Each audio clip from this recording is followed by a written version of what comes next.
이 말이요, 복을 불러일으키기도 하고 화를 불러일으키기도 해요. 그래서 여러분들 말이라는 거는요, 너무 중요한 거예요. 자, 그렇다면은 내가 어떻게 하면 말을 잘할 수 있을까? 첫 번째, 들어라. 우리가 이게 부족해요. 듣는 게 부족해. 우리나라 사람들이 듣는 게 부족해. 제가 평택에서 본당 신부할 때 교우가 한 5,000명 됐었어요. 본당 신부 혼자 하는데 하루에 고해성사를 200명, 300명이 보는 거예요. 너무너무 힘든 거야. 그러니까 내가 주일날 막 교우들이 1분 이상 고해를 하면 막 신경질이 나는 거야. 그러니까 할머니들이 그냥 신부님 내가 6.25 때 시집 와갖고 그냥 독자 집에 시집을 왔는데 아들을 하나 낳았어요. 아들을 하나 낳았는데 그놈이 독자라고 내가 너무 오냐 해서 키우다 보니까 이놈을 장가를 보냈는데 이놈이 이혼을 해갖고 손자를 나한테 맡겨갖고 내가 지난주에 그 손자 찾으러 다니느냐고 주일미사를 빠졌어요. 아, 주일미사 빠졌는데 왜 6.25 전쟁부터 시작을 해. 그래서 내가 그래요. 저 교우들한테 항상 교육할 때 죄는 간단히 죄 진 것만 얘기해라. 과정은 설명하지 말고. 그러니까 참 교우들도 죄 결론만 얘기하는 게 참 답답할 거 아니야. 고해소에서 그 답답한 속을 털어놔야 되는데 신부님은 막 200명, 300명 주름 기다리고 있고. 근데 내가 능평이라는 데 본당 신부를 딱 갔는데 교우가 500명이야. 딱 10분의 1이야. 고해소에 들어가고 성물돌 끝났는데도 들어오는 사람이 아무도 없는 거야. 너무 심심한 거예요. 그래갖고 이제 고해소에 딱 들어오면 너무 반가운 거예요. 그래갖고 신부님 저 시어머니를 미워했어요. 그럼 평택에서는 4계명 부모에게 효도하라고 그랬는데 미워하면 안 된다. 예수님이 십자가 생각하고 시어머니한테 잘해라. 딱 간단해. 그렇게 했는데 능평에서는 이 자매 나가면 이제 아무도 안 들어오니까 이 자매 나가면 아무도 안 들어오니까 내가 뭐라고 그러냐면 왜 시어머니를 미워하는데요?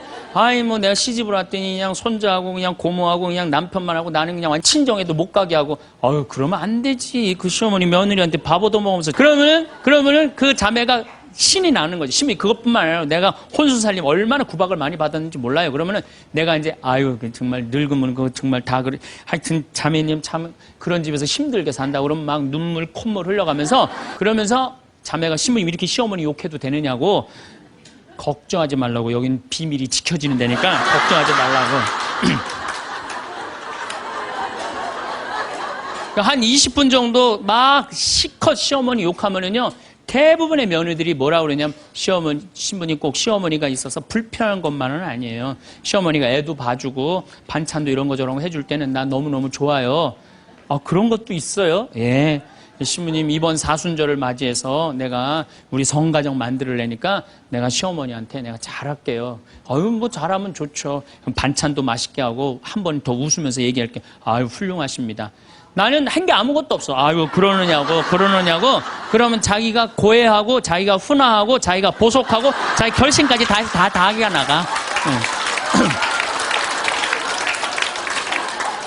말은요 들어주기만 하면 돼요. 여러분들 친구들하고 무슨 상담할 때 지적질할 필요 하나 없어요. 나이 50, 60 넘어갖고 너 그러니까 네가 급 사는 거야. 그러면 자기 속 얘기하는 사람 맞아 내가 그래서 내가 이 사나보다 그럴 것 같아. 기분 나빠할 것 같아요.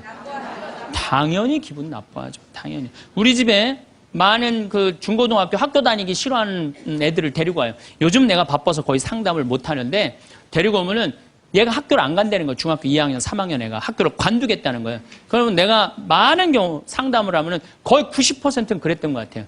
너 학교 많이 다니기 싫으니? 네, 다니기 싫어. 그럼 관둬. 뭐 다니기 싫은데. 신부님한테 다니라고 설득하러 데리고 왔는데 신부님이 뭐라 그래? 나는 이제 그렇게 마음 먹고 애가 오는 거예요. 저 엄마가 날 저기까지 데려간 거는 나를 학교를 다시 다니게 설득을 시키려고 저 신부를 만나게 해주는구나. 근데 내가 관둬. 뭐하러 다녀? 내가 엄마한테 자세히 얘기해 줄 테니까 너 관둬. 근데 왜 다니기 싫은데 이유가 뭐야? 그럼 공부도 따라가기 힘들어. 그래, 맞아. 한번 따라지면 그거 못 따라가. 너 있잖아. 너는 머리로 살 놈이 아니라 내가 보기엔 몸으로 살 놈이다, 너. 너 우리 생태마을에 와갖고 농사나 져라. 그러면 이제 자기 친구 얘기, 부모한테 섭섭한 얘기 다 해요. 그럼 얼마나 힘들었겠니? 그거 다니기, 너 수업 시간에 조는 이유가 있지. 이해를 해야지 알아서 볼 거 아니야. 이해도 안 되는데 눈 뜨고 쳐다보고 있는 거 쉽지 않지. 신부님 그거 어떻게 알았냐. 다 내가 옛날에 해봐서 알아. 한 1시간 동안 얘 공감, 동감 해주고 고개만 끄덕여주면요, 얘네들이 거의 끝날 때 뭐라 그러는지 알아요? 신부님 막 그래도 아무리 생각해봐도 중학교는 졸업해야 될 것 같아요. 아니야. 중학교 졸업할 필요 없어. 나중에 네가 철 들으면 졸업해도 돼. 자퇴 그냥 하는 걸로 하자. 아니에요, 신부님. 중학교 졸업하는 게 나을 것 같아요. 그래? 그러면 가서 한번 다녀봐. 다니다 힘들면은 꼭 나한테 얘기하면 내가 꼭 엄마한테 얘기해 줄게. 그래서 중학교, 고등학교, 대학 졸업한 애들 많아요. 아직도 연락하는 애들이 많아요. 신부님 감사하다고. 그러면 내가 아이하고 면담할 때 엄마들이 나한테 이렇게 신부님 무슨 얘기 했느냐는 거예요. 무슨 얘기? 난 한 얘기 아무것도 없어요. 그냥 고개만 끄덕여 준 거예요. 그런데 여러분들은 자녀들한테 대화할 때 뭐를 얘기해요? 조금만 고생하면 너 괜찮을 텐데 왜 그 고생을 안 하느냐? 너 저 2년, 3년만 지나면 대학 들어가면 너 마음대로 할 텐데 너 공부해. 걘 지금 지옥 같은데. 그러니까 강요하는 거야. 대화가 아니야. 대화가. 그러니까 안 되는 거예요. 인도에는요. 대화를 하면은요. 이호덕 선생님이라고 글 우리말 쓰기 아주 돌아가셨는데 책 잘 쓰는 분 계셔요. 그분 책에 그런 내용이 나와요. 인도에 여행을 하는데 사람들이 대화를 하면서 그러더래. 아차 그러더래. 아차. 얘네들이 우리나라처럼 뭐 물건 까먹어 아차 그러나 그랬대요. 근데 학교 수업에 갔는데 애들이 선생님을 보고 아차 그러더래요. 그래서 그게 무슨 뜻이냐 그러니까 내가 지금 네 이야기를 들어주고 있으니까 네 말이 맞다라는 뜻으로 내가 아차 해주는 거. 네 말이 사람이 지금도 고개를 끄덕이는 분들 그게 참 중요해요. 고개를 끄덕이는 게 중요한 거예요. 그래서 나는 이렇게 교우들이 상담 오거나 우리 신부들이 가끔 상담 올 때도 있어요. 특히 신부들이 상담 올 때는 내가 거의 말 안 해요. 자기네들 다 하니까 고개만 끄덕여 주는 거예요. 고개만. 그럼 뭐 관두겠다 뭐 이런 신부들도 그냥 계속 고개만 끄덕여 주는 거예요. 한 3시간, 4시간 계속. 그러면 3시간, 4시간 정도 이제 가겠다고 일어나잖아요? 그럼 내가 못 일어나요. 너무 흔들어갖고 어지러워서. 그런데 놀랍게도 답을 찾아가는 신부들이 많아요. 답을 찾아가서 사지로 잘 살아요. 내가 여러분들 나이 30, 40 넘어서 답 모르는 사람이 있어요. 인생에 답 모르는 사람이 있어요. 근데 내가 지금 저 사람한테 내 얘기를 하는 건 이 답답한 속을 좀 알아달라는 얘기예요. 그러니까 대화의 기본은 판단하지 않고 들어주는 거예요. 판단하지 않고 그냥 그 사람 마음에 공감해 주는 거예요. 두 번째, 내가 대화 다 잘하고 싶다. 이기려 하지 마라. 우리가 이 대화에 이게 뭐예요? 이 쥐래. 이기려고. 말하면 내가 꼭 저 사람을 설득해서 이기려고 그래. 근데 여러분들 설득이 돼요? 안 돼요. 내 남편도 설득이 안 되는데. 그렇죠? 내 자식도 설득이 안 되는데 남이 설득이 되겠어요? 사람은요, 안 변합니다. 웬만하면 안 변해요. 변하기가 쉽지가 않아요. 여기 계시면 여러분들 변할 것 같아요? 변하기 쉽지 않아요. 이스라엘 백성이 400년 동안 이집트에서 종살이 했어요. 그리고 이제 이스라엘에 딱 들어가려고 그러는데 조금 더 걸렸어요. 왜? 하느님이 가만히 보니까 종살이 하던 습관을 못 버리는 거야. 계속 불평하고 자기 스스로 뭘 해나가야 되는데 하느님이 고민을 하다가 얘네들은 안 바뀌겠다. 400년 동안 이 몸에 배갖고 그래서 이제 이집트는 떠나왔으니까 어떻게 40년 동안 보름이면 가요. 그 이집트에서부터 이스라엘까지 보름이면 가는 거리인데 40년을 떠돌아다니면서 그리고 완전히 새로운 사람만 다 들어가요. 다시 태어난 사람만. 그렇게 안 변하는 게 그러니까 40년 동안 단련 기간을 주는 거예요. 또 예수님도 부활해갖고 왔는데 사람들 변했어요? 안 변했어요. 변한 사람 없어요. 12 제자만 변하고 그런 거지. 사람은 안 변해. 근데 여러분들이 너 이렇게 살아 그런다고 살아요 그 사람이? 그러니까 대화할 때 싸워서 이길 수가 없어요. 싸워서 이기려 하지도 말고. 제가 이렇게 평화방송에 이제 요즘 방송이 계속 나가잖아요. 한 번만 내보냈으면 좋았을 걸. 뭘 그렇게 계속 내보내. 아주 괴로워 죽겠어요 저는. 방송에 똑같은 강의 내용 계속 그래서 이거 녹화하는 거예요. 똑같은 거 너무 내보내지 말고 새 거 내보내라고 내가 지금 녹화하는 거예요.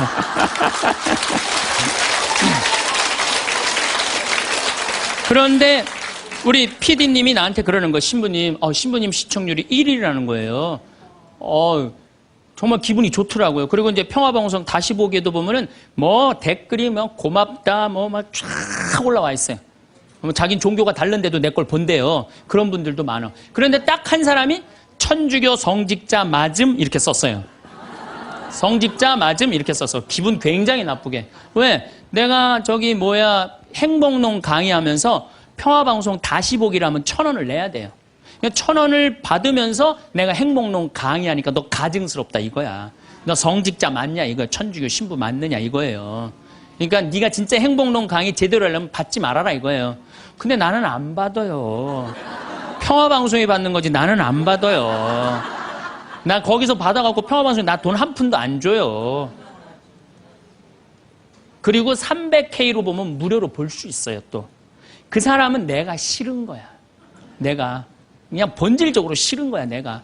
그러니까 성직자 맞음하고 쓴 거야. 근데 그 밑에 댓글을 써서 내 팬들이 막 신부님 돈 안 받는다. 평화방송도 해명을 했어요. 신부님 한 푼도 돈 안 간다. 그래도 아무 소리도 없는 거야. 그러니까 그 사람 내가 싫은 거예요. 그 싫으니까 성직자 맞느냐고 한 거야. 자, 내가 그걸 읽어보고 막 화가 나서 100명이 다 칭찬하는데 한 명이 나 욕하면 신경질 나잖아요. 그래갖고 내가 밑에 댓글에다가 너 나하고 한 번 만나서 싸우자. 나 돈 안 받는다. 나한테 사과해라. 그래야 될 것 같아요? 무시해야 될 것 같아요? 그걸 잘 아는 사람들이. 아니 무시해야 되는 걸 그렇게 잘 아는 사람들이 주위 사람들한테 그렇게 싸워서 이기려고 그래요. 우린요 인생을 살아가다가 무시해야 되는 사람들이 참 많아요. 여러분들 야구 아시죠? 야구. 투수가 있고 포수가 있어요. 그렇죠? 타자가 있어요. 타자가 이제 좋은 타자는 어떤 타자냐면은 하늘로 올라가는 볼을 치는 타자가 훌륭한 타자입니까? 땅으로 떨어지는 볼을 치는 타자가 훌륭한 타자입니까? 와일드 피치라고 완전 뒤로 빠지는 볼을 치는 타자가 훌륭한 타자입니까? 아니면 스트라이크를 제대로 골라서 이 스트라이크를 치는 타자가 훌륭한 타자입니까? 그렇죠. 스트라이크 들어오는 걸 쳐도 3할 10번 중에 3번을 못 쳐요. 하늘로 솟는 거, 땅으로 떨어지는 거, 뒤로 빠지는 거 이런 거는 골라내야 돼요. 근데 우리 인생도 마찬가지예요. 만나는 사람이 다 스트라이크예요? 만나는 사람, 어떤 사람은 하늘로 솟는 볼이 있어요? 없어요? 땅으로 떨어지는 볼이 있어요? 없어요? 뒤로 빠지는 볼이 있어요? 없어요? 볼들이 많아요. 그 볼마다 쫓아다니면서 다 치면요 이 사람 타자 자격 없어요. 여러분들 인생 살아가면서요 스트라이크만 골라 쳐도 3할을 못 쳐요. 그러니까 10명 중에 만나는 사람 3명 마음 맞는 사람 만나기 쉽지 않아요. 그 3명만 예, 아멘 다시 한번 해보세요 그럼.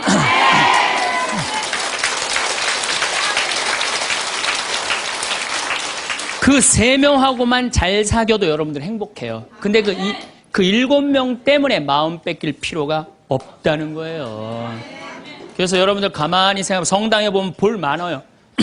상대할 필요 없어요. 걸러내면 돼요. 우리가 인생 살면서요. 저는 제가 이렇게 강의를 하니까 모든 사람이 다 날 좋아할 거라는 생각은 절대 안 해요. 절대 안 합니다.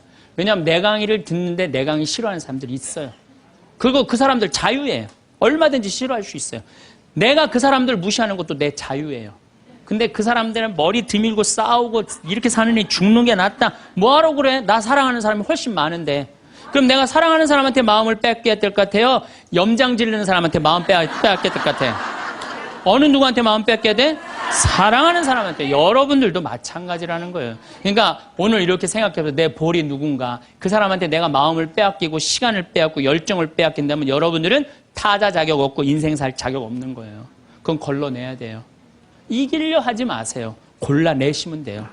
아, 예수님 그렇게 우리 구세주인데 예수님 다 좋아했어요? 그러니까 우리들이 모든 사람한테 사랑받으려고 그럴 때 그때 미치는 거예요. 예. 날 사랑하는 사람도 있고 사랑하지 않는 사람도 있고 반대로 뒤집어서 얘기해 봅시다. 여러분들 다 사랑해요? 아니요. 여러분들 마음에 안 드는 사람 있어요? 없어요? 있어요. 남들도 똑같은 거예요. 그렇게 생각하면 스트레스 받을 일이 하나도 없죠. 예. 그냥 내 맛있는 거 집 잡혀서 사 먹으러 다니면 돼. 자, 세 번째, 대화를 잘하려면 지는 법을 배워야 돼요. 이기려 하지도 말지만 지는 법을 배워야 돼. 여러분들 우리가 살아가면서 이걸 대한민국이 못해요. 아니 내가 맨날 이겨야만 돼? 1등만 해야 돼? 2등 할 수도 있고 꼴등 할 수도 있고 내가 달리기 하면 달리기 잘하고 노래하면 노래 잘하고 그림은 그림 잘해야 다 잘해야 돼요? 그렇지 않아요. 애들한테 지는 법을 알려주면요 애들이 잘 살아요. 근데 너 꼭 1등 해야 돼. 너 남들하고 해서 해야 돼. 얘네들 나중에 부러지게 돼 있어요. 지는 법을 가르쳐요. 제가 이제 호주에 이제 강의 갔다가 우리 생태마을에 여름에 환경 교육을 해요. 아이들이 한 300명 정도 왔어요. 주일 미사 이제 딱 토요일 날 들어와서 주일 미사를 딱 하는데 300명이 앉아서 미사를 하더라고요.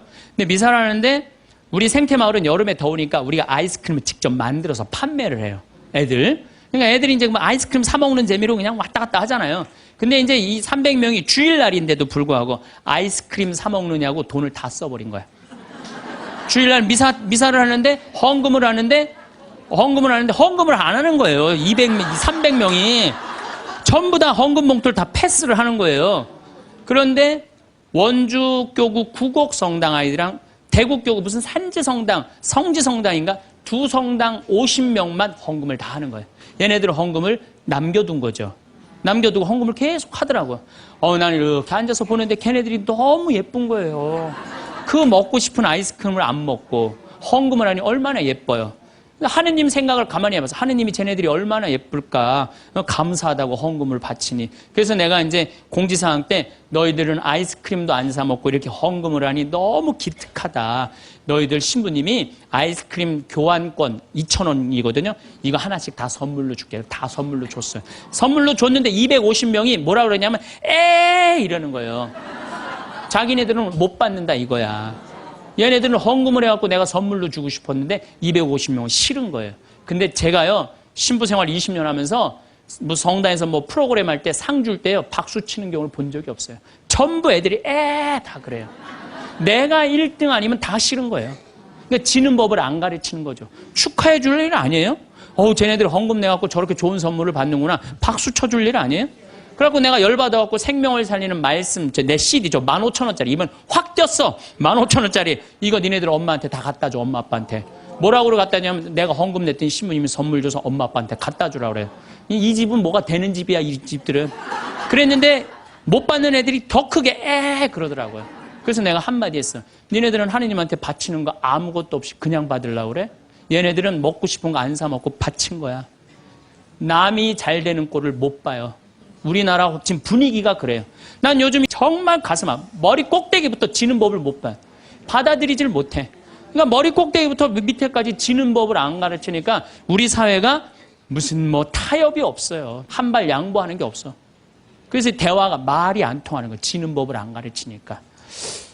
네 번째, 한쪽 말만 듣고 판단하면 바보 되기 쉽다. 이게 특별히 우리 교회에서 그래요. 한쪽 말만 듣고 판단하는 경우 너무 많아요.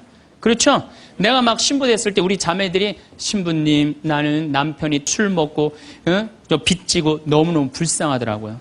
왜냐면 얼마나 불쌍해. 여자가 시집으로 왔는데 기쁨이 하나도 없잖아요. 막 그것도 여자가 이쁜 여자가 울면 더 이쁘잖아 또 막. 그래갖고 정말 이렇게 불쌍한 자매 어떻게 하면 좋은가. 마음이 안타까웠어요. 이 어떻게 도와주면 좋은가. 근데 한 10년째 됐는데 어떤 자매 하나가 성당 활동 열심히 하는 자매 하나가 남편도 내가 보기엔 굉장히 젠틀한 사람이야. 괜찮은 사람이야. 근데 해가 어스름하게 지는데 성당 마당에서 울면서 신부님 나는 겉보기에는 멀쩡해도 속으로는 시어머니 시아버지 남편 때문에 속이 썩는다고. 이 자매가 이렇게 어려운 가운데서도 반짝반짝 웃으면서 교회 봉사를 했구나. 마음이 짠하더라고. 그래서 이 자매를 한번 꼭 끌어안아줘야 되나 어떻게 되나 막 고민을 하고 있는데 그날따라 남편이 퇴근을 하고 성체조부에서 성당에 오는 거예요. 멀리서 남편이 보이는데 막 울다가 남편 욕하고 시댁 욕하다가 이 자매가 눈물을 싹 훔치더니 그 우는 모습은 온데간데 없이 반짝 웃으면서 자기야 웬일이야 그래서 막 뛰어가더라고요. 내가 그날 이후부터 여자의 눈물은 한쪽 눈물만 믿어요. 아직 누구 얘기 안 들어봤어? 남편 얘기 안 들어본 거예요. 남편 얘기. 그리고 내가 이제 신부된 지 20년 되는데 내가 요즘 깨달은 게 있어요. 부부 문제는 껴드는 게 아니야.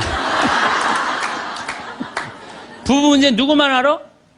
부부만 아는 거예요. 부부만 해결해 준다고 껴들 일이 아니더라고요. 부부만 아는 거야.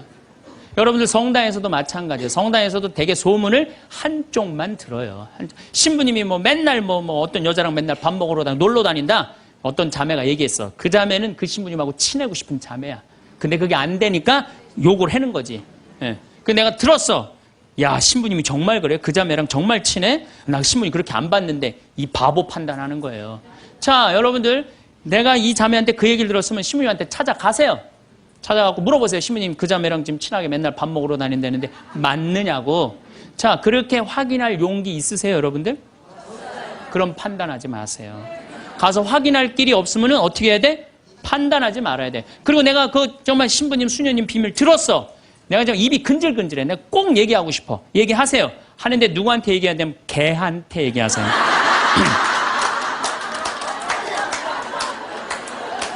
걔한테 얘기하세요. 걔는 말을 옮깁니까? 안 옮깁니까? 안 옮겨요. 사람은 옮겨요. 그래갖고 그 공동체를 깨트리는 경우도 많아요. 그 공동체를 깨트리는. 우리가 신앙생활하면서 얼마나 잘못하는 것 중에 하나가 한쪽 말만 듣고 판단하는 거. 그래서 신앙생활하는 사람 머리가 더 복잡해. 너무나 이상한 소리를 많이 들어갖고. 제가 미국에 강의를 갔는데 자매들이 그러는 거야. 어떤 유명한 신부님이 은퇴하고 장가를 갔다는 거예요. 그래서 아니, 그분이 장가 갈 분이 아닌데 내가 그래. 근데 또 갔는데 또 이번엔 또 다른 대학 유명한 교수 신부님이 은퇴해갖고 장가를 갔다는 거예요. 둘 다 장가를 갔다는 거예요. 여자를 알기를 돌같이 보던 분들인데. 그래서 나는 속으로 아니 그분들이 은퇴할 분 장가 갈 분들이 아닌데. 그래갖고 내가 이번에 1년이 지나고 난 다음에 동창 신부들 모여갖고 야, 나 미국에 가고 이런 얘기를 들었다. 그랬더니 한 동창 신부가 그런 얘기를 무슨 소리야. 지난주에 나하고 같이 미사 봉헌하고 신부님이 성서 강의했는데.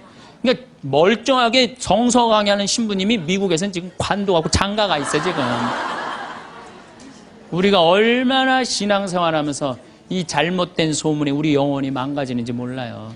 그러니까 한쪽 말만 듣고 판단하면 뭐가 되기 쉽다? 바보 되기 쉽다. 5번째, 끝을 좋게 맺어라. 이 무슨 얘기냐 하면은 끝을 좋게 맺어라. 이 무슨 얘기냐 하면 여러분들 사람이 살아가다 보면요 사이 나쁠 때가 있어요.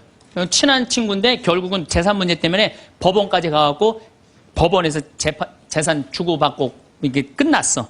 헤어질 때 뭐라고 헤어져요? 야, 우리가 그래도 30년 동안 친구인데 이렇게 좋지 않은 일로 법원까지 왔는데 이렇게 결정이 났으니 너 다음에 어딜 가도 행복하게 살았으면 좋겠다. 다음에 볼 때 우리 웃으면서 만나자. 이렇게 헤어져야 돼요. 아무리 속이 뒤집어져도. 근데 우리는 뭐라고 헤어져요? 너 조심해. 내가 언젠가 너 가만히 안 놔둘 거야. 이거는요 정말 어리석은 거예요. 또 어떤 사람이 맨날 술 먹고 내가 죽었어. 50살에. 이제 초상집에 가갖고 위로해준다고 그렇게 술 먹고 니네들 고생 끝났다. 니네들끼리 행복하게 살아라. 이렇게 말한다고 그 자식이 행복해 할 것 같아요? 그래도 자기 아버지인데.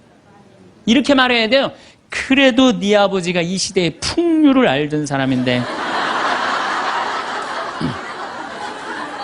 너무 안타깝다. 얼마나 멋있는 사람이었는데 정말 마음이 아프다. 아버지 좋은 데 가시게 이제 정말 저 세상에서는 정말 아무 거침없이 행복하게 살 수 있도록 우리 기도해주고 축복해주자. 그 너희들은 정말 행복하게 살았으면 좋겠다. 아다르고 어달러요. 나는 정말로 2000년 동안 말 진짜 못하는 놈 한 놈 알고 있어요. 이놈이 어떤 놈이냐면 십자가 왼편에 매달린 이 왼편의 강도 진짜 말 못하는 놈이에요. 이놈이 이제 십자가 못 박혀 죽을 자기도 괴롭고 아프기 힘들겠지. 그렇지만 그렇게 말하면 안 되지. 가운데 구세주라는 분한테 뭐라 그래? 네가 무슨 구세주냐? 네가 진짜 구세주면 너도 살리고 나도 살려봐라. 너 구세주도 아니다 이거예요. 그러니까 예수님도 지금 십자가에 못 박혀가고 아파 죽겠는데 이놈이 이상한 소리 하니까 대꾸를 해요 안 해요? 대꾸를 안 해요. 근데 난 2000년 역사상 진짜 말 잘하는 사람 한 사람 알고 있어요. 이게 누구야? 오른편에 있는 강도예요. 오른편에 있는 강도가 뭐라 그래? 야 이놈아 너하고 나하고는 죽어도 싸. 근데 이분은 가난하고 병든 사람 전부 다 함께하고 병 고쳐주고 함께했던 분인데 네가 무슨 자격이 있어 그런 말을 해? 그래 한마디 더 해. 주 예수님 마지막 날 저를 기억해 주십시오. 그러니까 왼편에 있는 놈한테는 대꾸도 안 하던 예수님이 가상칠언이라고 십자가에서 7가지 중요한 말을 해요. 다 이루었다. 엘리 네마 사박타니 이 몸이 보십시오. 당신의 아들입니다. 뭐 목마르다 이런 얘기 하잖아요. 그런데 이 오른편의 강도한테 너야말로 오늘 나와 함께 진정으로 낙원에 들 것이다. 막판에 말 한 번 잘한 바람에 천당 입장 1호 고객.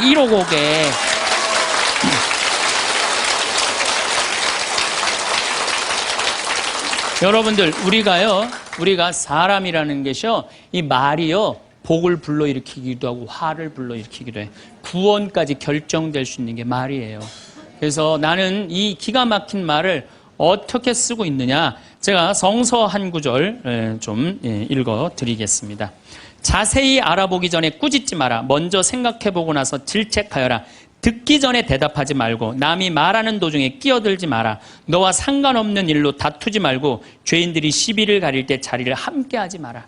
꼭 성당에서 신부님 욕하는데 모여갖고 그냥 같이 하는 사람들 위험한 데 앉아 있는 거예요. 죄인들이 시비를 가리는데 자리를 같이 하지 말아요. 하지 마세요. 빠져나오세요. 예, 그건 하느님이 판단할 일이지 여러분들이 판단할 일은 아니라는 거예요. 혀를 절제하는 이는 갈등 없이 살고 뜬 소문을 싫어하는 이는 잘못을 덜 저지르리라. 절대 말을 옮기지 마라. 아무것도 잃는 것이 없으리라. 말을 안 옮기면 잃는 것이 없어. 말을 너무 옮기고 싶어. 누구한테 얘기해? 개한테 얘기하세요. 개한테. 어떤 말을 들었으면 죽을 때까지 묻어두어라. 이게 집회서에 나오는 말씀이에요. 여러분들 저 사람 판사인데 이 둘째 부인 아들이래. 내가 알고 있어. 근데 그걸 얘기를 해야 될까요? 죽을 때까지 묻어둬야 될까요? 죽을 때까지 묻어둬야 돼요. 어리석은 자는 들은 말 때문에 아이 낳는 여자처럼 진통을 겪으리라. 온갖 소문을 듣고 그냥 진통을 겪는 거야. 어리석은 자의 뱃속에 든 말은 사람의 넓적다리에 밝힌 화살과 같다. 중상하는 자와 한 입으로 두말하는 자를 저주하여라. 그들은 평화로이 사는 많은 사람들을 멸망시켰다. 그래서 여러분들 말이라는 거는요 너무 중요한 거예요. 그래서 난 과연 생명을 살리는 말씀을 하는 사람이냐, 좋은 열매를 맺는 말 씨를 뿌리는 사람이냐, 입만 열면 공동체를 파괴하고 상대방 가슴에 멍을 들게 하는 말투를 던지는 사람이냐, 이 이야기를 3주에 걸쳐서 이야기를 나누고 있습니다. 우리가 가장 가까이 있는 사람한테 가장 상처 주는 말을 참 많이 하는 것 같아요. 그래서 여러분들 부부끼리 서로 기분 나쁠 때가 있어요. 기분 나쁠 때 있잖아요. 네. 그럴 때 이렇게 뭐 감정적으로 생각하거나 극단적으로 생각할 필요가 없을 것 같아요. 왜 그렇게 생각하실 필요가 없느냐면 지금 종자가 다른 종자가 이상한 행동을 하고 있다. 이렇게 생각하면 좀 마음이 좀 편안해요. 저 사람이 날 미워해서 그러는 게 아니다. 더욱이 여성이라는 이 성은 제가 남성이기 때문에 그런 걸 많이 느껴요. 여성은 참 신비한 존재. 여자는 기분이 좋고 나쁘고 너무 분명해요. 좋을 때는 한없이 좋고 나쁠 때는 또 한없이 나쁜 경우가 있어요. PMT라고 이게 그 여자는 그 생리 전 긴장감이 있대요. 이 현상이 있어갖고 여자의 감정을 남자들이 내 마누라 난 도저히 이해가 안 돼. 이게 이 주기를 몰라서 그래요. 더욱이 여자가 한 18일에서 21일 사이는 기분이 얼마나 좋으냐면은 처녀 때도 이때 만약에 파티장에 가고 술을 먹는데 남자를 보면은요 모든 남자가 다 멋있게 보인대. 그래서 보통 보면은 이렇게 부부들 보면 너무 예쁜 여자하고 이상하게 생긴 남자가 부부로 사는 경우가 있어요. 이 경우는 18일에서 21일 사이에 만난 경우에 이 경우는 전혀 어울리지 않는데도 같이 사는 경우가 있어요. 그걸 뭐 번개 맞은 사랑, 운명 같은 사랑 그런 거 아니에요. 그런데 이게 결혼할 때만 이런 현상이 일어나는 게 결혼하고도 계속 이 주기가 반복되는 거예요. 그러니까 남자들도 이걸 이해를 못하니까 답답한 거. 저 여자가 왜 저러나. 느닷없이 왜 신경질을 부리지? 또 느닷없이 너무너무 잘하고. 이런 주기, 본인들도 아마 그런 주기에 대한 인식이 있으실 거예요. 인간이라는 게 그렇게 복잡한 것 같아. 근데 옛날에는 이렇게 복잡해도 몰라도 됐어요. 그냥 참고 살고 그냥 견디고 살고 성당에서 십자가 생각하고 참으라고 그러면은 그냥 참고 그리고 옛날에 제가 20년 전만 해도 저도 그랬어요. 참고 살으라고. 왜? 참고 좀만 참으면 죽으니까 그냥 죽으니까 참고 살라고 그랬어요. 그 옛날엔 더 했죠. 그 옛날에는 뭐 100년 전, 200년 전에는 참고 살면 둘 중에 하나 아무나 빨리 죽으니까 그냥 근데 요즘은요 한 40살 된 사람이 남편이 빚만 만들어놔 이러면요 참고 살라고 얘기하기가 참 두려워요. 왜냐하면 참고 100년을 더 살아야 되는데 그거는 또 다른 형벌이거든요. 그러니까 여러분들도 이제는 남자라는 이 동물을 종자를 이해를 하셔야 돼요. 남편을 이해하라는 게 아니에요. 남자가 생겨먹은 게 어떻고 또 여기 있는 우리 형제님들은 여자가 생겨먹은 게 그러면 훨씬 좀 덜 싸울 거예요. 덜 크크크 치치치 카카카 된다니까. 그런데 이제 부부끼리도 서로에 대한 이해가 필요하지만은 여러분들 자녀에 대한 이해가 필요합니다. 자녀를 이해하셔야 돼요. 그리고 자녀하고 대화를 해야 돼요. 자녀하고 대화를 해야 되는데 우리나라 엄마들은 참 편안하게 교육해요. 딱 한마디만 하면 되니까 공부해. 이건 절대 교육이 아니에요. 절대 교육이 아니에요. 우리 집에 이 형제가 4형제. 근데 우리 둘째 형이 머리가 나빠요. IQ가 99에. 난 126인데. 근데 우리 둘째 형이 중학교 1학년 때 어느 날 갑자기 공부를 잘하는 거예요. 반에서 1, 2등을 하는 거예요. 그리고 좋은 고등학교 가고 좋은 대학 나와서 뭐 대기업 하고 요즘 아주 그냥 번듯한 회사의 사장이에요. 그래서 내가 3년 전에 형한테 물어봤어요. 형은 IQ가 자기 항상 그러니까 난 99밖에 안 된다고. 형은 IQ가 99밖에 안 되는데 왜 이렇게 공부를 잘하고 사회에서 이렇게 정말로 남들 부러워하는 자리까지 올라갔느냐고. 왜 IQ가 99밖에 안 되는데 왜 갑자기 공부를 잘하느냐고 내가 물어봤어요. 근데 형이 이런 말씀을 저한테 하더라고. 형이 신부님 내가 중학교 1학년 때 아버지가 간 수술했어요. 큰 간 수술을 했어요. 난 초등학교 4학년 때 기억나요. 아버지 병원에 가면 천도복숭아 따먹었던 거 기억나요. 그리고 아버지가 퇴원을 하고 다음날 허리를 구부리고 출근을 하시더래요. 근데 우리 형이 보니까 어머니가 그랬대요. 여보 며칠 쉬었다가 나가라고 그렇게 허리를 구부리고 어떻게 출근을 하느냐고. 근데 아버지가 그러더래요. 나는 내 자식 먹여 살리고 공부시키려면 오늘부터 나가야 된다고. 그래 일주일 동안 이 99짜리 IQ가 지켜본 거예요. 일주일 동안 지켜보면서 자기가 그런 생각을 했대요. 내가 저 아버지를 위해서 해야 되는 건 공부다. 그래갖고 이 99 IQ가 코피가 터져가면서 공부를 한 거예요. 근데 그 아들은 내가 봐도 그때부터 효자인데 지금까지도 효자예요. 왜? 부모의 삶에 동참했기 때문에. 여러분들은 자녀를 여러분들의 삶에 얼마나 동참시키세요? 그러니까 우리 이 둘째 아들은 정말 그때부터 지금 나이가 50이 넘었는데 아직까지도 효자예요. 그래서 내가 이렇게 나보다 신부가 됐으면 더 잘 살았을 거예요, 둘째 형이. 근데 큰 형은 이제 우리 어머니 아버지가 이제 휴가를 이제 우리 생태마을, 요즘은 이제 거의 못 오시는데 휴가를 오면 이제 누나, 큰아들, 둘째 아들이 돌아가면서 모시고 와요. 근데 이제 뭐 큰아들도 자기도 뭐 조그만 공장을 하는데 막 이제 바쁘니까 바쁜 와중에 어머니 아버지 모시고 오는 거 아니에요. 오다가 어머니가 아이고 얘야 묵주를 까먹었다 그러면 신경질을 부린대요. 바빠 죽겠는데 어떻게 하라고 그러냐고 지금 일주일만 손가락으로 하고 오라고 그냥. 그런데요. 근데 둘째 아들은 어머니가 딱 이제 아들 둘째 아들이 태우고 평창에 오다 얘야 묵주를 까먹었다 그러면 둘째 아들은 그런데 우리 어머니가 저한테 해준 얘기예요. 어머니 걱정하지 마세요. 톨게이트 앞에서도 그런데 어머니 걱정하지 마세요. 차 돌리면 되죠 뭐.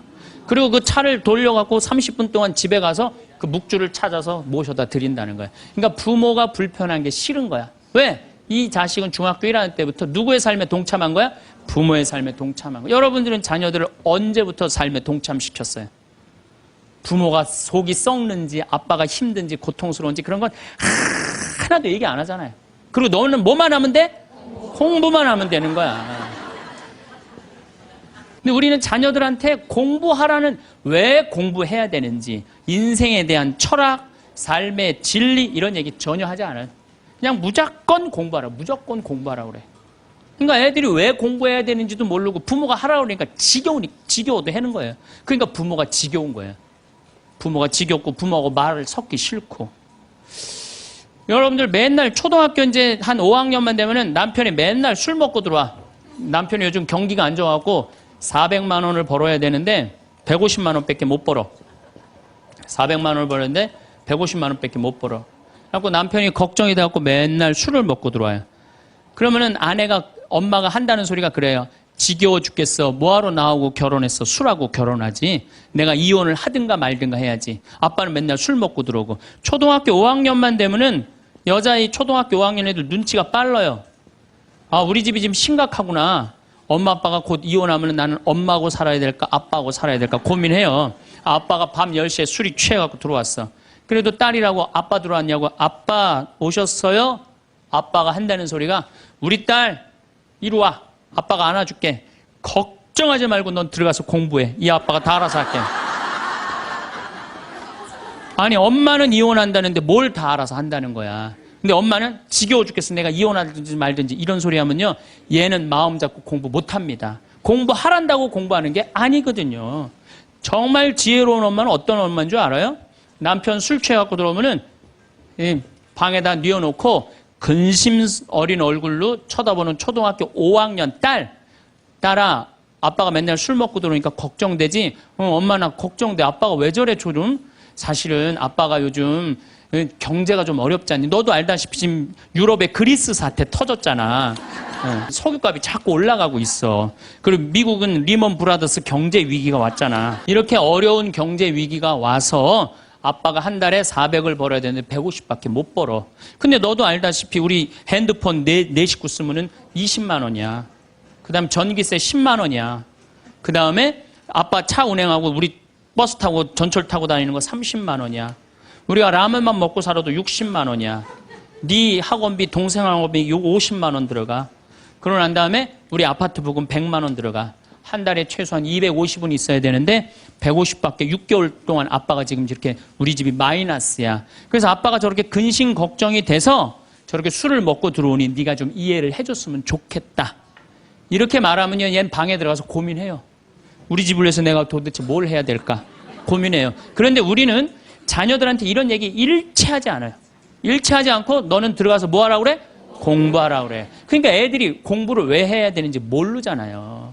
유대인들은요, 초등학교 1학년만 되면은 왜 우리가 이 초막절을 지내야 되는지, 왜 우리가 과월절을 지내야 되는지, 할머니, 할아버지는 어떻게 살았고, 엄마, 아빠는 어떻게 살았고, 다 얘기해줘요. 그러니까 우리나라 애들은, 이스라엘 애들은 초등학교 1학년 때부터 철드는 거예요. 우리 역사, 이런 역사 안에서 내가 살아가야 되는구나.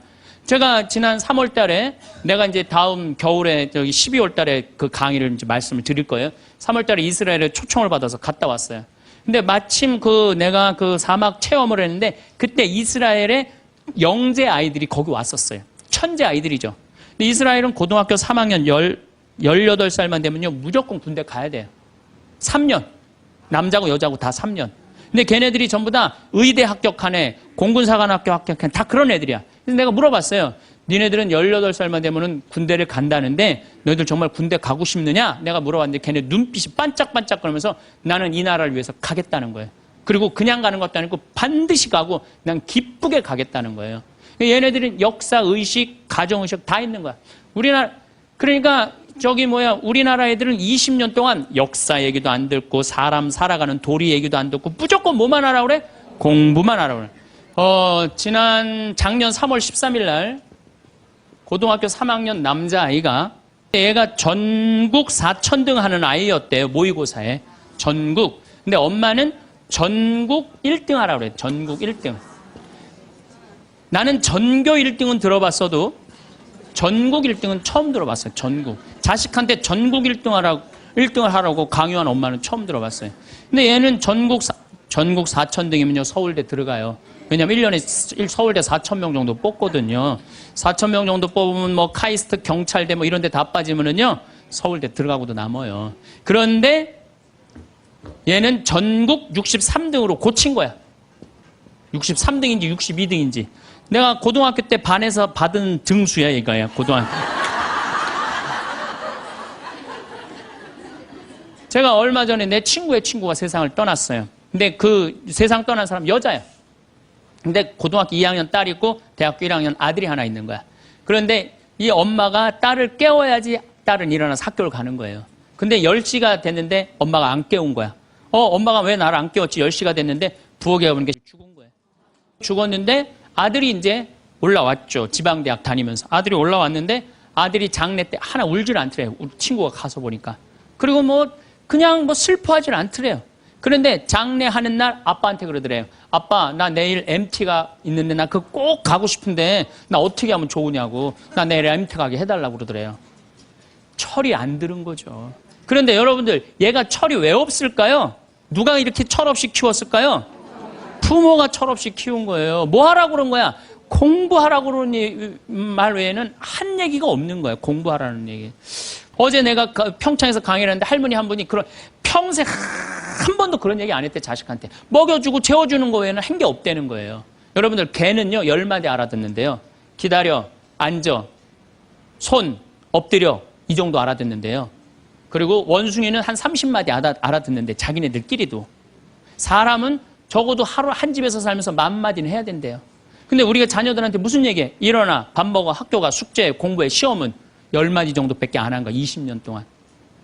어떤 하느님을 사랑하는 거, 사람을 사랑하는 거, 살아가면서 사람의 도리, 우리 집안의 내력 그런 얘기 생전 안 하는 거예요. 생전. 내가 어떤 고민을 하는지, 내가 어떤 갈등 속에서 사는지, 아빠하고 어떤 추억이 있는지 그런 거 전혀 모르는 거예요. 밥만 먹여주는 그러니까 10마디 이상 안 한 거예요. 그냥 내가 자녀를 키우면서 계속 들어가서 공부해 10마디 이상 안 한 이 집은 사람 집이 아니에요. 사람 집이 아니에요. 다정한 대화를 할 수가 없는 거야. 저는 요즘 우리 사회가 지금 굉장히 거칠다 그래요. 집안에서 교육이 말이 안 통해서 그래. 부모가 진리를 애들한테 알려줘야 될 거 아니야. 진리를. 그리고 하느님의 사랑도 알려줘야 되고. 근데 그런 얘기 생전 안 하는 거예요. 저는 요즘 무슨 대책 막 낼 때 정말로 한심해요. 그런 대책으로는 해결이 안 돼요. 저는 중학교 때 성당을 이틀 갔어요. 토요일 날, 일요일 날. 이틀 간 게 아니라 6일이면 6일 다 갔죠. 7일이면 7일 다 갔어요, 성당. 매일 가서 성당 살았어요. 그 성당 가면은 매일 교리 배우고, 거룩한 거 배우고, 진리 배우고, 사람 사랑하는 거 배우고, 사람 배려하는 거 배우고. 그랬잖아요. 학원이 무슨 학원이야. 토요일 날이는 맨날 친구들하고, 이 순교자 성월에는 유대철, 내가 그때 주인공 됐었어. 유대철. 연극하고, 성탄 때는 또, 성가 연습하고, 문학적으로, 심성적으로 신앙생활을 했을 때는 아이들이 거룩하고, 그 중에 또 신학교 간 학사님 있으면 그 학생이 너무너무 부러우면 나도 한번 신부로 살아볼까? 또 수녀원 간 사람 있으면 또 이 여자아이들도 나도 저렇게 아름다운 수도자로 살아볼까? 그런 문화가 있었다고요. 근데 우리 천주교만 그런 게 아니라 자라보면 교회 다니는 애들, 절에 다니는 애들 다 그렇게 자랐어요. 그러니까 심성이 예쁘게 자라는 거죠. 근데 요즘 애들은 뭐만 해요? 공부만 해요. 그러니까 심성이 예쁘게 자랄 수가 없는 거예요. 아무리 대책을 발표해봐요. 소용이 없는 거예요. 그래서 나는 진짜 똑똑한 정치인이라면은 토요일 날, 일요일 날 신앙생활 하게 해야 돼요. 똑똑한 정치인들이라면. 그 문화생활 하게 해야 돼, 애들이. 절대 공부를 하면 안 돼요. 토요일 날, 일요일 날은. 그렇게 자라면은 우리 사회가 굉장히 건강해지고 거룩해지고 진리가 충만한 나라가 될 거예요. 공부한다고 되는 일이 아니에요. 공부한다고.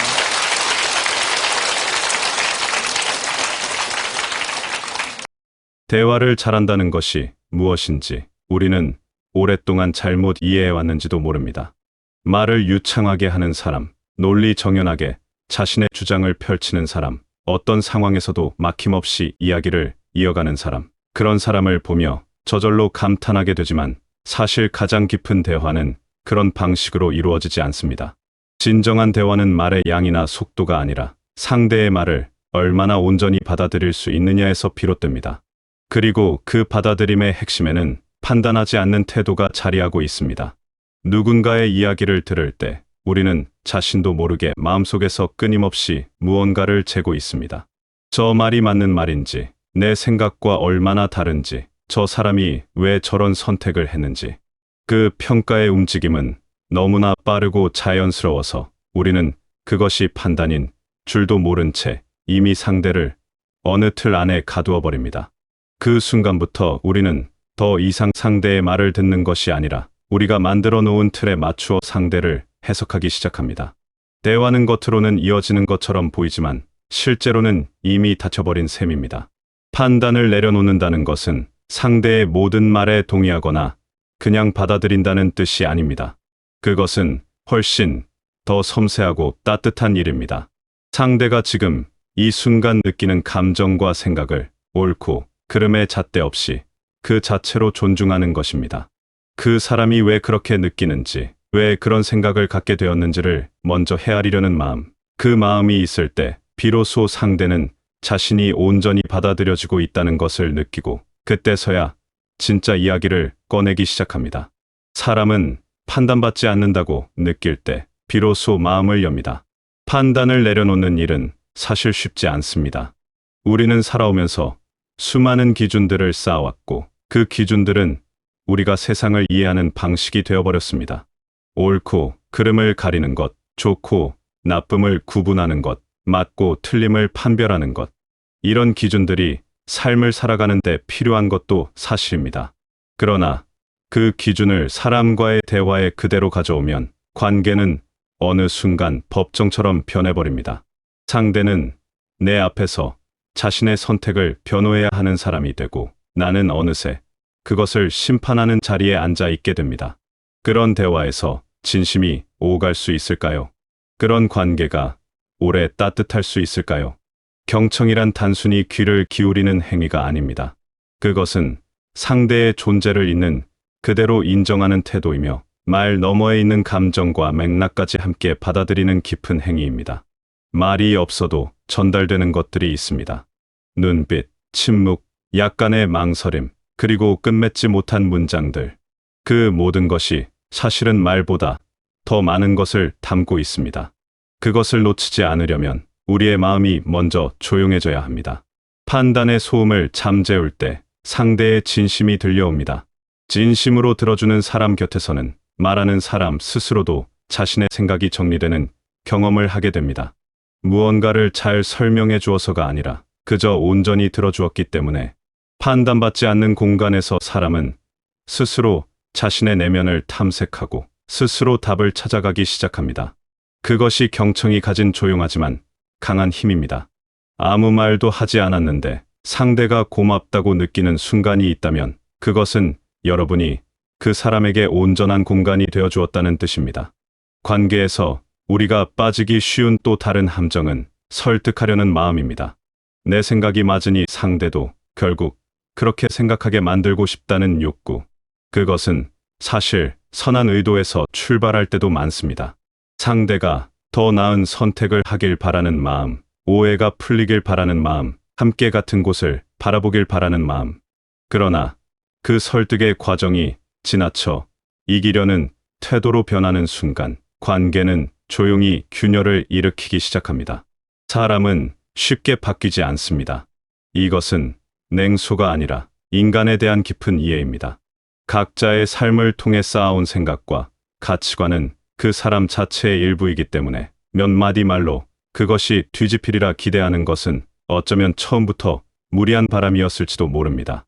억지로 이해시키려 할수록 상대는 더 굳게 자신의 자리를 지키려 합니다. 말이 많아질수록 오히려 거리는 멀어집니다. 그래서 지혜로운 관계는 모든 사람을 설득하거나 이해시키려 하지 않습니다. 서로의 다름을 인정하고 그 차이를 억지로 메우려 하지 않으며 때로는 각자의 생각이 다를 수 있다는 것을 자연스럽게 받아들이는 여유. 그것이 관계를 오래 지속하게 하는 힘입니다. 모든 관계에서 같은 마음을 가지려 애쓰기보다 서로의 결이 맞는 부분에서 깊어지고 다른 부분에서는 그저 고개를 끄덕이며 흘려보낼 줄 아는 것. 그것이 이기려 하지 않는 마음이 만들어내는 품위입니다. 이기려 하지 않는 태도는 포기가 아닙니다. 그것은 오히려 관계를 지키겠다는 더 강한 의지의 표현입니다. 이기고 나서 남는 것이 무엇인지를 생각해보면 그 답은 생각보다 허탈합니다. 논쟁에서 이겼지만 상대의 마음을 잃은 경험, 내가 옳았지만 그 뒤로 대화가 어색해진 기억. 이기는 것이 항상 더 나은 결과를 만들지는 않는다는 것을 우리는 이미 몸으로 알고 있습니다. 이겼다는 느낌은 잠깐이지만 멀어진 마음은 좀처럼 돌아오지 않습니다. 그 무게를 알기에 진정으로 관계를 소중히 여기는 사람은 굳이 이기려 하지 않습니다. 관계에서 한 발 물러서는 것은 나를 낮추는 일이 아닙니다. 그것은 오히려 나의 중심이 충분히 단단하기 때문에 가능한 일입니다. 흔들리지 않는 사람만이 흔들려 보일 수 있습니다. 스스로에 대한 믿음이 있는 사람만이 굳이 증명하려 하지 않습니다. 한 발 물러서고 상대를 먼저 세워주는 선택. 그것은 약함이 아니라 관계를 더 단단하게 만드는 조용한 힘입니다. 한 발 물러서는 것, 상대를 먼저 세워주는 것, 내가 옳더라도 그것을 굳이 증명하지 않는 것. 이런 선택들이 때로는 억울하게 느껴질 수도 있습니다. 그러나 그 억울함보다 더 큰 것이 있습니다. 관계가 유지된다는 것, 상대가 편안함을 느낀다는 것, 그리고 그 사람이 다음에도 기꺼이 나에게 마음을 열어준다는 것. 지는 것이 손해가 아니라 더 큰 것을 얻는 방식일 수 있습니다. 누군가의 기쁨을 함께 기뻐할 수 있는 마음, 누군가의 성취를 진심으로 축하할 수 있는 마음. 이것이 쉬운 일처럼 들리지만 사실은 꽤 깊은 내면의 작업을 필요로 합니다. 비교하지 않고, 부러워하지 않고, 나의 상황과 연결 짓지 않고, 오로지 그 사람의 기쁨 안에 함께 머물 수 있는 것. 그 순수한 공감이 관계 안에서 쌓일 때, 그것은 말로 설명하기 어려운 따뜻한 신뢰가 됩니다. 그 신뢰가 결국 더 큰 평화를 만들어냅니다. 말의 무게에 대해서도 우리는 자주 잊고 살아갑니다. 가볍게 꺼낸 말 한마디가 어떤 사람에게는 오랫동안 지워지지 않는 상처가 되기도 합니다. 확인되지 않은 이야기, 한쪽 면만 들은 상황, 단편적인 정보로 내린 성급한 판단. 그것이 얼마나 쉽게 진실과 멀어지는 길인지를 우리는 알면서도 그 흐름에 휩쓸릴 때가 있습니다. 말은 한 번 뱉고 나면 되돌릴 수 없고, 그로 인해 생긴 오해는 생각보다 훨씬 오래 자리를 차지합니다. 어떤 상황에 대해 한쪽 이야기만 들었을 때 우리는 이미 마음속에서 그림을 그리기 시작합니다. 그 그림은 실제와 다를 수 있는데도 일단 한번 그려진 그림은 쉽게 지워지지 않습니다. 나중에 다른 사실이 밝혀지더라도 처음에 만들어진 인상은 생각보다 오래 남습니다. 그래서 신중함이란 단지 말을 아끼는 것이 아니라 아직 다 보지 못한 것이 있다는 사실을 언제나 마음 한켠에 두는 태도입니다. 그 겸손한 자각이 오해를 줄이고 관계를 지킵니다. 신중함은 단순한 조심성이 아닙니다. 그것은 상대를 향한 책임감이며 관계를 소중히 여기는 방식입니다. 무언가를 말하기 전에 잠깐 멈추는 것, 한쪽 이야기만 듣고 바로 결론을 내리지 않는 것, 확인되지 않은 이야기를 다른 곳으로 옮기지 않는 것. 이런 작은 선택들이 모여 신뢰할 수 있는 사람의 모습을 만들어냅니다. 말을 아끼는 태도는 보이지 않는 힘이지만 관계 안에서는 누구보다 강하게 느껴집니다. 판단을 늦추는 것, 이기려 하지 않는 것, 상대를 먼저 세워주는 것, 말의 무게를 아는 것. 이 모든 태도는 사실 하나의 뿌리에서 나옵니다. 그것은 상대를 나만큼 소중한 존재로 바라보는 마음입니다. 내 생각이 틀릴 수도 있다는 겸손함, 상대의 감정이 타당할 수 있다는 열린 마음, 나의 말 한마디가 누군가에게 영향을 줄 수 있다는 자각.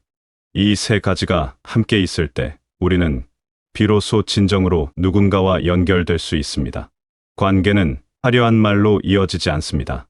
오히려 말이 없어도 편안한 사람, 내 이야기를 들을 때 어떤 평가도 하지 않는 사람, 내가 틀렸을 때도 나를 내치지 않는 사람, 그런 사람 곁에 우리는 머물고 싶어 합니다. 그리고 그런 사람이 되고 싶어 합니다. 그것이 대화의 기술보다 앞서는 관계의 본질입니다. 우리가 살아가면서 맺는 모든 관계는 결국 서로가 서로에게 얼마나 안전한 공간이 되어줄 수 있느냐의 문제입니다. 판단받지 않아도 되는 공간, 이기려 하지 않아도 되는 공간, 말 한마디를 고르고 또 골라야 하는 부담이 없는 공간. 그런 공간을 만들어주는 사람이 곁에 있다는 것은 삶에서 가장 조용하고 깊은 위로입니다. 그리고 그런 공간이 되어주는 사람은 특별한 재능이 있어서가 아닙니다. 다만 상대를 향해 마음을 조금 더 열어두고 자신의 판단을 조금 더 늦추는 연습을 해온 사람일 뿐입니다. 그 연습은 누구에게나 열려 있습니다. 사람과 사람 사이에서 가장 오래 남는 것은 거창한 말이 아닙니다. 가장 힘들었던 순간에 아무 말 없이 곁에 있어준 사람, 내가 실수했을 때도 시선을 거두지 않은 사람, 내 이야기를 끝까지 들어주며 고개를 끄덕여준 사람. 그런 기억들이 관계의 뿌리가 됩니다. 화려하지 않아도, 눈에 띄지 않아도 그 조용한 존재감이 누군가의 삶을 지탱하는 힘이 됩니다. 여러분은 이미 오랜 관계들 속에서 많은 것을 느끼고 배워오셨을 것입니다. 때로는 상처받고, 때로는 의도치 않게 상처를 주기도 하면서 그럼에도 불구하고 다시 손을 내밀고 마음을 여는 일을 반복해 오셨을 것입니다. 그 모든 과정이 사실은 헛되지 않았습니다. 그 경험들이 쌓여 지금 여러분 안에 있는 따뜻함이 되었고, 누군가의 말을 그냥 흘려듣지 않고 마음으로 받아들이는 힘이 되었습니다. 판단하지 않고 들어주는 사람, 이기려 하지 않는 사람, 상대를 먼저 세워주는 사람, 말의 무게를 아는 사람. 그런 사람이 곁에 있을 때 우리는 살아갈 힘을 얻습니다. 그리고 여러분 스스로가 누군가에게 그런 존재가 되어주고 있다는 것을 잊지 마시길 바랍니다. 지금 이 순간에도 여러분의 조용한 태도와 따뜻한 시선이 누군가에게 깊은 위로가 되고 있습니다. 그 사실만으로도 여러분의 하루는 충분히 가치 있습니다. 앞으로도 여러분의 관계들이 그 따뜻함으로 더욱 깊어지고 평온해지시길 바라겠습니다.